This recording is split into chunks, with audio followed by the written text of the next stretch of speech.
Dito tayo mga kababayan sa sarili kong lugar kung saan ako pinanganak. So medyo maalon ngayon.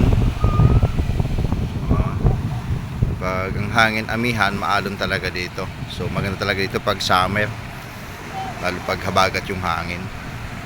Ngayon pag ganitong amihan, medyo madumi yung dalampasigan, hindi maganda maligo.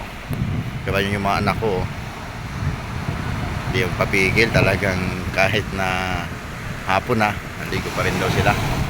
Kaya sinamahan ko sila dito. Minto muna ko doon sa ginagawa ko doon sa taas. Linisan ako doon, mga dahon ng nyug.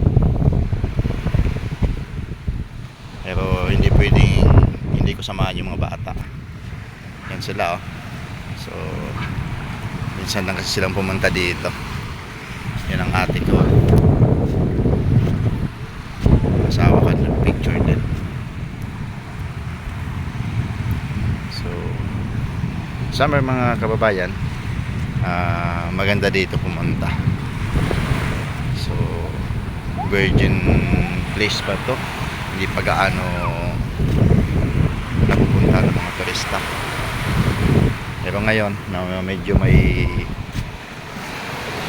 kalsada na, so nag-uumpisa ng makilala yung lugar na ito. Dito lang ito kababayan, sa Albay lang po ito. Dito, sa update ito tumambay, oh. Lalo kung may dala kang doyan. Yun, sarap ng sariwang hangin, walang polusyon.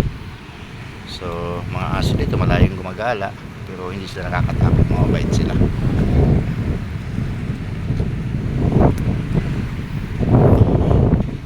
Ito, pag nauwi ako dito parang ayaw kong umalis eh. Sarap kasi dito sa pakiramdam eh. Parang wala kang problema pag ganito yung hangin na nalanghap mo. Yun sa kabila na yung bayan, yung bundok doon, kasi hindi ganong malinaw. Kabila na yung Camarines Sur na yun. Yun dito sa banda na to, Catanduanes na yan. Ano te, ano nakuha mo? Takip yan ng ano? Takip yan ng ano?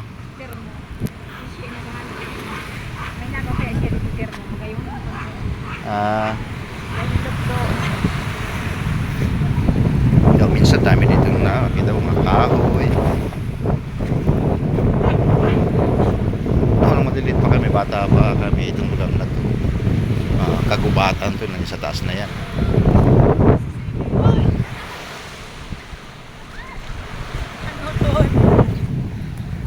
Ayun, dalawang sirena, oh.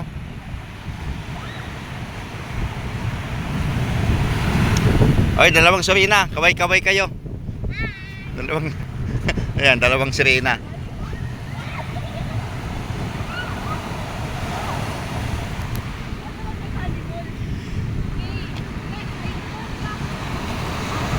Dati noon, nung bata pa ako dyan, namiminwit ako dyan. Tapos pag low tide, nangunguha ng mga shell, crabs, so madami noon. Ngayon medyo hindi nagaano kasi siyempre madami ng tao dito.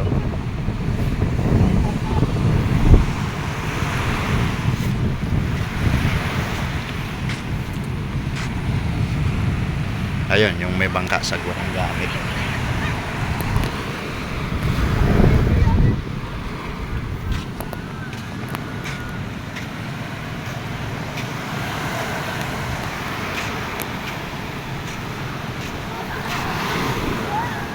Huwag kayo doon sa malalim ha, dyan lang kayo.